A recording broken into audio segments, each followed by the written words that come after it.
தமிழகத்துல கடந்த 2025ஆம் ஆண்டு 2229 கிராம உதவியாளர் பணிக்கான அறிவிப்பை வெளியிட்டிருந்தாங்க. தற்போது வரைக்கும் அவர்களுக்கு அப்பாயின்ட்மெண்ட் ஆர்டர் இன்னும் கிடைக்கல. இந்த வீடியோல இந்த அப்பாயின்ட்மெண்ட் ஆர்டர் எப்பொழுது கிடைக்கும்ன்ற தகவல்களை நம்ம டீட்டெயில்டா பார்க்கலாம். நம்மளுடைய யூடியூப் சேனல்ல தினசரி வெளியாகிற அரசு வேலை வாய்ப்பிற்கான தகவல்களை அப்டேட் பண்ணிட்டு வரோம். மறக்காம நம்மளுடைய யூடியூப் சேனலை சப்ஸ்கிரைப் பண்ணுங்க. டிஸ்கிரிப்ஷன்ல கொடுத்துருக்க வாட்ஸ்அப் குரூப் லிங்க் மற்றும் டெலிகிராம் லிங்கையும் கிளிக் பண்ணி நமது அரசு வேலை வாய்ப்புக்குள்ள மறக்காம இணைங்க.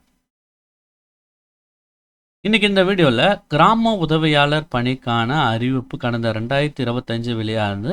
அந்த அறிவிப்புல 2299 காலி பணியிடங்கள் இருக்கிறதா தெரிவிச்சிருந்தாங்க. இந்த பணிகளுக்கு அப்பாயின்மெண்ட் ஆர்டர் எப்போது கிடைக்கும்ன்ற தகவல்களை நம்ம இந்த வீடியோல டீட்டெயில்டா பார்க்கலாம். கிராம உதவியாளர் பணிக்கு கடந்த 2022ஆம் ஆண்டு ஒரு அறிவிப்பை வெளியிட்டிருந்தாங்க. அந்த அறிவிப்பில் பொறுத்த வரைக்கும் 2748 காலி பணியிடங்கள் இருக்கிறதா தெரிவிச்சிருந்தாங்க. அந்த பணிகளுக்கு பார்த்திங்கன்னா ப்ராப்பராக நோட்டிஃபிகேஷன் ரிலீஸ் ஆகிட்டு எக்ஸாமினேஷன் மற்றும் ஸ்கில் டெஸ்ட் அனைத்தும் நிறைவடைந்து அந்த பணிகளுக்கு தேர்வானவங்களுக்கு அப்பாயின்மெண்ட் ஆர்டரும் வழங்கிட்டு தற்போது அவர்கள் பார்த்திங்கன்னா பணியில் இருக்காங்க.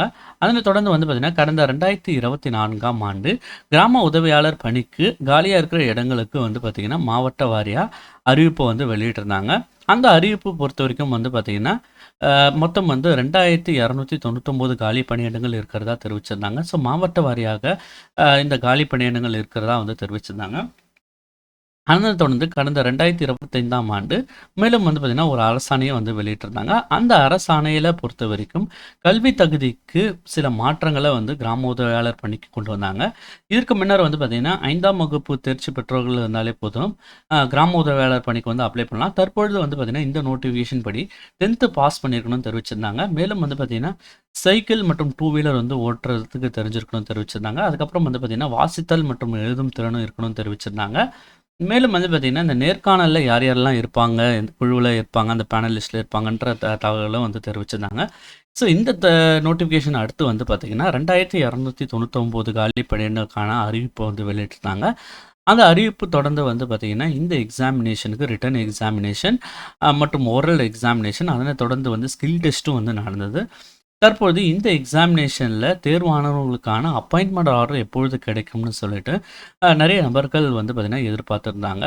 இன்னமும் பார்த்திங்கன்னா இந்த அப்பாயின்மெண்ட் ஆர்டர் கிடைக்கல. கிட்டத்தட்ட ஓராண்டு நிறைவேறின நிலையில் இன்னும் இந்த பணிகளுக்கு அப்பாயின்மெண்ட் ஆர்டர் கிடைக்கல.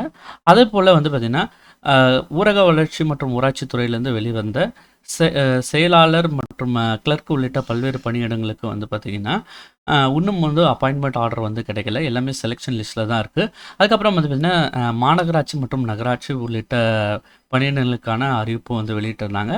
ஸோ அதுக்கும் பார்த்திங்கன்னா இன்னும் அப்பாயின்மெண்ட் ஆர்டர் வழங்கலை. மேலும் பார்த்திங்கன்னா இந்த அப்பாயின்மெண்ட் ஆர்டர் எதனா அடிப்படையில் கிடைக்கலன்னா நிர்வாக காரணங்களால் இந்த அப்பாயின்மெண்ட் ஆர்டர் கிடைக்கலன்ற தகவல் கிடைச்சிருக்கு. அதனை தொடர்ந்து பார்த்திங்கன்னா தற்பொழுது தமிழகத்தில் ஆட்சி மாற்றம் ஏற்பட்டிருக்கு.